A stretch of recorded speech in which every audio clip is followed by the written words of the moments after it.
যেতে হবে খালি হাতে, যেতে হবে শূন্য হাতে, সঙ্গে কিছুই যাবে না, 3.5 হাত জায়গা পাবি না রে বিছানা। কথা বলেন ঠিক কিনা?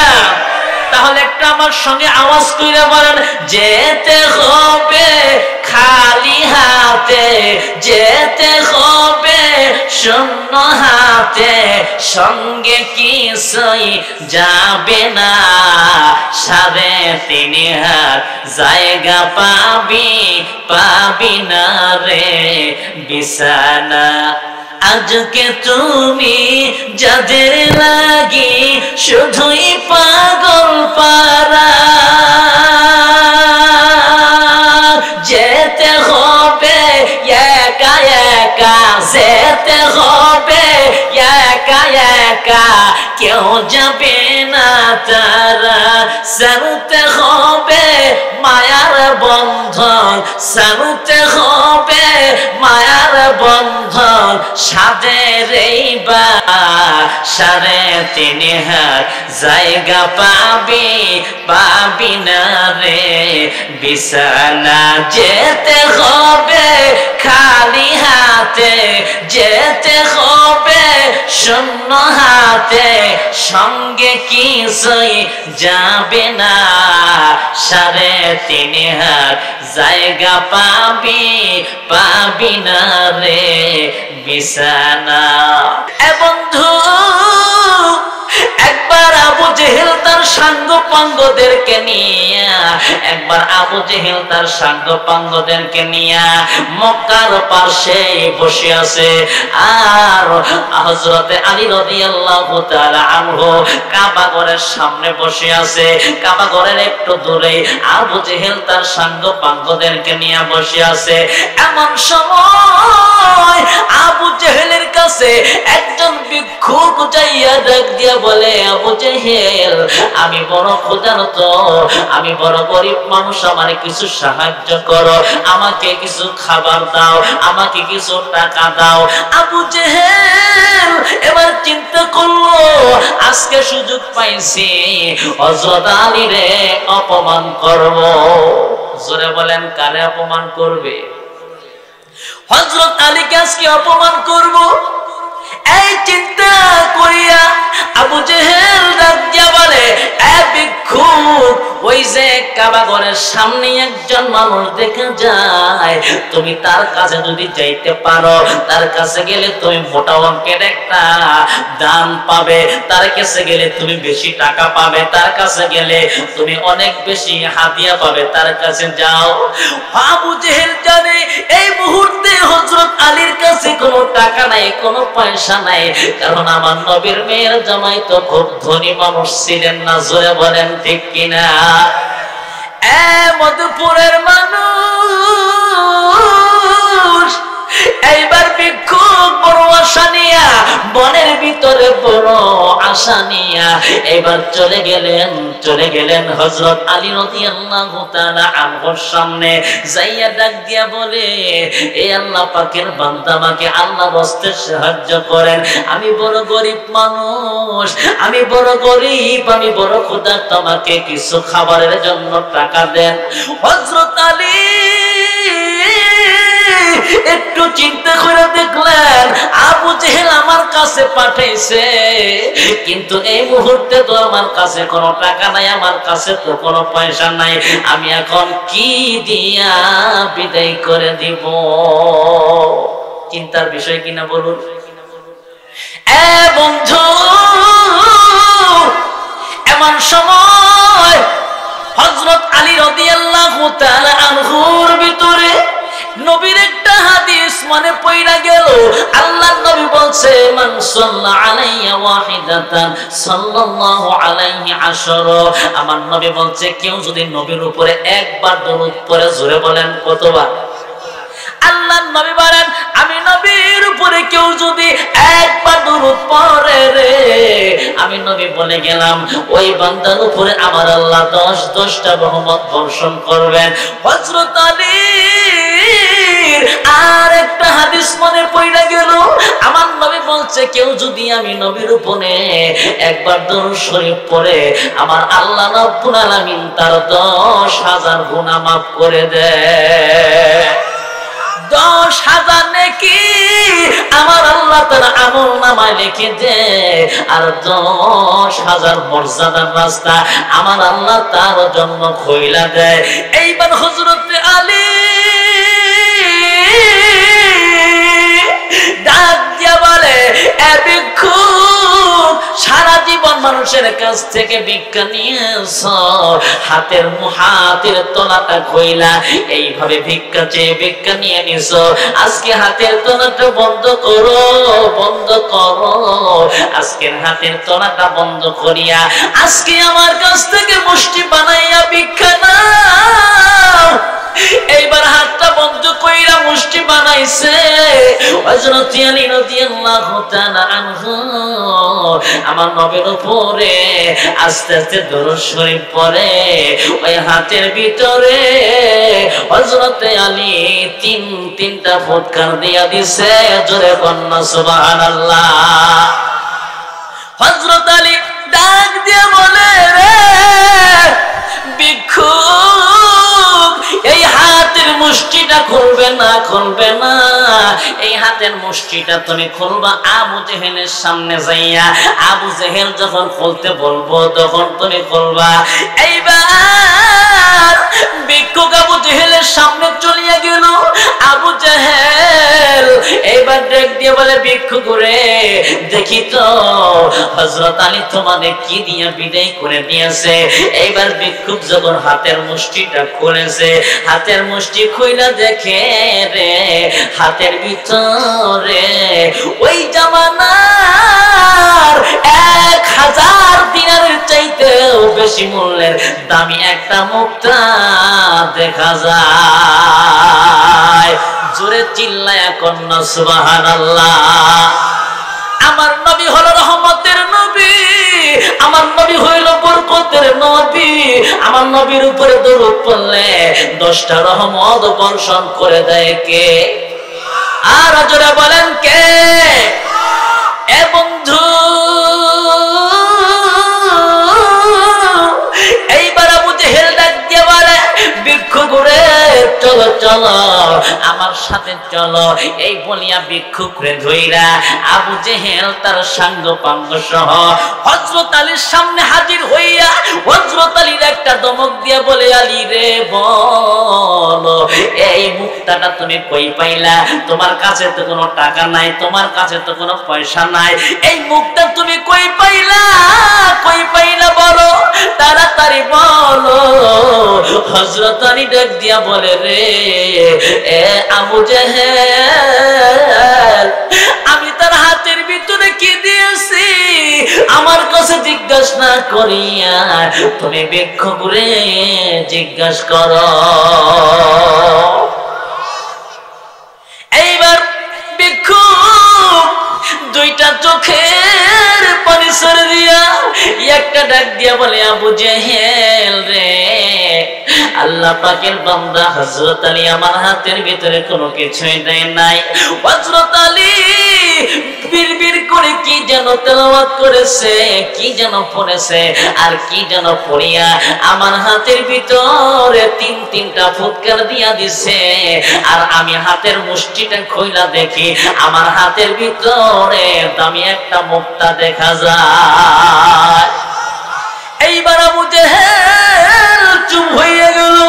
হযরত আলী একটা ডাক দিয়া বলে, রে আবু জেহেল, যেই নবীরে তুমি দেখতে পারো না, যেই নবীকে তুমি দেখতে পারো না, যেই নবীর বিরুদ্ধেইতা করো, যেই নবীর শত্রুতা আমি করো, আমি হযরত আলী রাদিয়াল্লাহু তাআলা আনহু ওই নবীর উপরে আমি দরুদ শরীফ পড়িয়া একবার নয় দুইবার নয়, আমি তিনবার দরুদ পড়িয়া আমি যখন ফুৎকার দিয়া দিয়েছি, আমার আল্লাহ রব্বুল আলামিন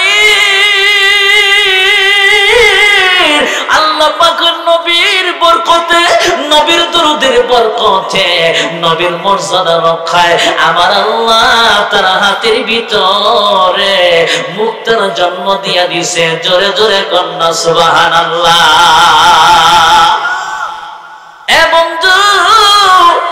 এই কথাটা যখন হযরত আলী তার জবান দিয়ে বলছে, বলতে দেরি হয় রে, আবু জেহেলের সাঙ্গ পাঙ্গদের ভিতরে, আবু জেহেলের সাঙ্গ পাঙ্গদের ভিতর থেকে তিনজন কাট্টা কাফের ডাক দিয়া বলে, আলী রে দেরি নয়, এই মুহূর্তে আমাদেরকে পড়াইয়া দাও লা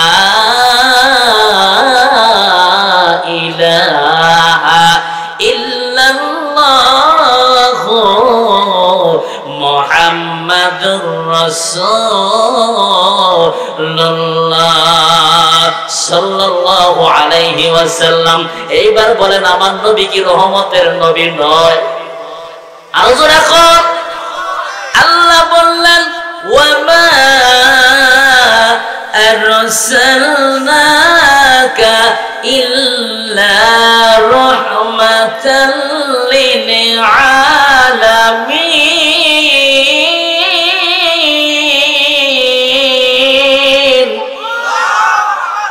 আমার ভাইয়ের, আমার বন্ধুগণ, আল্লাহ রাব্বুল আলামিন ডাক দিয়া বলছে, আমি আল্লাহ আমার হাবিবকে, আমার বন্ধুকে এই দুনিয়ার জন্য আমি আল্লাহ, শুধু দুনিয়া নয় পুরা সমগ্র বিশ্বের জন্য আমি আল্লাহ রাব্বুল আলামিন রহমত স্বরূপ পাঠাইছি। জোরে জোরে কন্যা সুবহানাল্লাহ।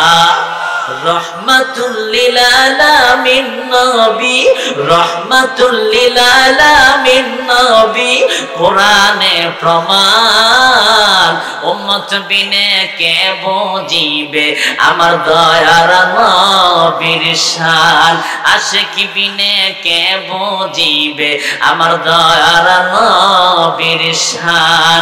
নবী আমার মদিনারি বুলবুল, আমার আল্লাহ প্রেম করিয়া নামটি দিলেন হাবিবে রাসূল। আল্লাহু আকবার। নবী আমার মদিনারি বুলবুল, আমার আল্লাহ প্রেম করিয়া নামটি দিলেন হাবিবে রাসূল। ওই নবীকে ভুল বুঝিলে, ওই নবীকে না মানিলে থাকবে না ঈমান, উম্মত বিনে কে বুঝিবে আমার দয়ার নবীর শান, আশিকি বিনে কে বুঝিবে আমার দ্বীনের নবীর শান। রহমাতুল লিল আলামিন নবী, রহমাতুল লিল আলামিন নবী, কোরআনে প্রমাণ, উম্মত বিনে কে বুঝিবে আমার দয়ার নবীর শান। নারায়ে তাকবীর, নারায়ে তাকবীর। আল কোরআনের আলো, আল হাদিসের আলো, আলেম উলামা যেখানে, মসজিদ মাদ্রাসা যেখানে, নারায়ে তাকবীর। কি কোন চলবে? আর কতক্ষণ কি চলবে ভাই? আমার নবী হইল রহমতের নবী, কথা বলেন ঠিক কিনা? আমার সেই নবীকে ভালোবাসতে হবে, মহব্বত করতে হবে। আজকে নবীকে খুব ভালোবাসি, কিন্তু নবী বলে নামাজ পড়ো, আমরা কেউ নামাজের ধার, কথা বলেন আছে না নাই? আমার নবী বলছে দুরূদ পড়, আমি নবীর উপরে, আমার নবীর উপরে দুরূদ নাই, আমার নবীর উপরে মিলাদ নাই, কথা বলেন ঠিক কিনা? আমার নবীর উপরে মিলাদ পড়তে হবে, আমার নবীর উপরে দুরূদ পড়তে হবে, কথা বলেন ঠিক না বেঠিক? আমার ভাইয়ের, আমার বন্ধুগণ, আল্লাহ নবীর একটা হাদিস পড়েছি। আল্লাহ নবী বলছে, মান আহাব্বা সুন্নতি ফাকাদ আহাব্বানি ওয়া মান আহাব্বানি কানা মাই ফিল জান্নাহ। আমার নবী বলেন, কেউ যদি আমি নবীর সুন্নাতকে ভালোবাসলো, ওই ব্যক্তি আমি নবীকে ভালোবাসলো, আর যেই ব্যক্তি আমি নবীকে ভালোবাসলো কানা মাই ফিল জান্নাহ, ওই ব্যক্তি আমি নবীর সাথে জান্নাতে চলে যাবে। জোরে কন্যা সুবহানাল্লাহ। মধুপুরের মানুষ,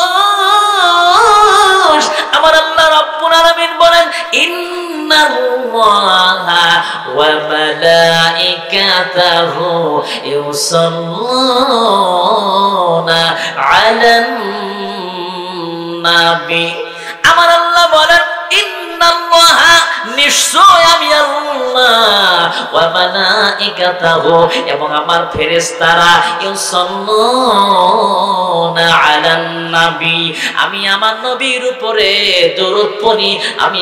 আমি এবং আমার ফেরেশতারা আমার নবীর উপরে রহমতের দোয়া করে, রহমতের জন্য দরুদ পড়ে। জোরে কন্যা সুবহানাল্লাহ। আল্লাহ বললেন ইয়া আইয়ুহাল্লাযীনা আমানু সাল্লু আলাইহি ওয়া সাল্লিমু তাসলিমা। আল্লাহ বলে দিলেন ঈমানদারেরা রে, তোমরাও তোমাদের নবীর উপরে দরুদ পড়ো। জোরে জোরে কন্যা সুবহানাল্লাহ। আমার ভাইয়েরা খুব মনোযোগ দিবেন, খুব খেয়াল করবেন। আল্লাহ রাব্বুল আলামিনের একজন বান্দা, যার নাম আল্লামা জমিরউদ্দিন রাহমাতুল্লাহ আলাইহি, কিতাবের ভিতরে লিখেছেন যে হযরতে শায়েখ শিবলি রাহমাতুল্লাহ আলাইহি তিনি একবার হজ করার জন্য মক্কাতে রওনা হয়েছেন। জোরে কোন সুবহানাল্লাহ। তো মক্কা ঘরে যায়া হযরতে শায়েখ শিবলি রাহমাতুল্লাহ আলাইহি তিনি কাবা ঘরে চতুর্দিক দিয়ে ঘুরতেছে, তাওয়াফ করতেছে আর তাকবীর পড়তেছে। কিন্তু খেয়াল করে দেখে তার আগে আগে একটা যুবক যায়, তিনি শুধু নবীর উপরে দরুদ পড়ে। সুবহানাল্লাহ। আমার ভাইয়ের, আমার বন্ধুগণ, এইবার হযরত শায়েখ শিবলি রাহমাতুল্লাহ আলাইহি ডাক দিয়া বলে, এ যুবক, নবীর উপরে দরুদ কেন পড়ো? কাবা ঘর তাওয়াফ করার সময় তো নবীর উপরে দরুদ পড়ার নিয়ম নাই, কেন তুমি দরুদ পড়ো বলো? এই জায়গার ভিতরে নির্দিষ্ট একটা দোয়া আছে, কেন তুমি সেই দোয়াটা কি পারো না? আল্লাহ রাব্বুল আলামিনের বান্দা যুবক ডাক দিয়া বলে, হুজুর ওই দোয়াটা আমি পারি, কিন্তু আমি যুবক নবীর উপরে দরুদ পড়া যে রেজাল্টটা পাইছি, আমি যুবক নবীর উপরে দরুদ পড়া যে একটা ফল পাইছি, যে একটা মজা পাইছি, আমি নবীর উপরে দরুদ পড়িয়া যেই আমি ফল পাইছি, যেই রেজাল্টটা পাইছি, এটা পাওয়ার পর থেকে আমি নবীর উপরে সব জায়গায় দরুদ পড়ি। জোরে কোন সুবহানাল্লাহ। আল্লাহ রাব্বুল আলামিনের বান্দা হযরত শায়েখ শিবলি রাহমাতুল্লাহ আলাইহি ডাক দিয়া বলে, যুবক রে, কি পাইছো বলো, কি পাইছো বলো, এমন কি পাইছো, কি পাইছো বলো রে? এইবার যুবক ডাক দিয়া বলে, হুজুর দীর্ঘ অনেকদিন আগের কথা, আমার বাবা তখন জীবিত ছিল, আমি আমার বাবার সঙ্গে হজ করার জন্য এই মক্কাতুল মুকাররমা মদিনাতুল মুনাওয়ারার দিকে আমার বাবার সাথে যখন রওনা হইয়া যায়, আর আমার বাবা আমাকে নিয়ে যখন রওনা হয়েছিল, এমন সময় আমরা যখন বাগদাদ শহরে পৌঁছিয়া যাই, আর বাগদাদ শহরে যাওয়ার পর হঠাৎ কইরা আমার বাবা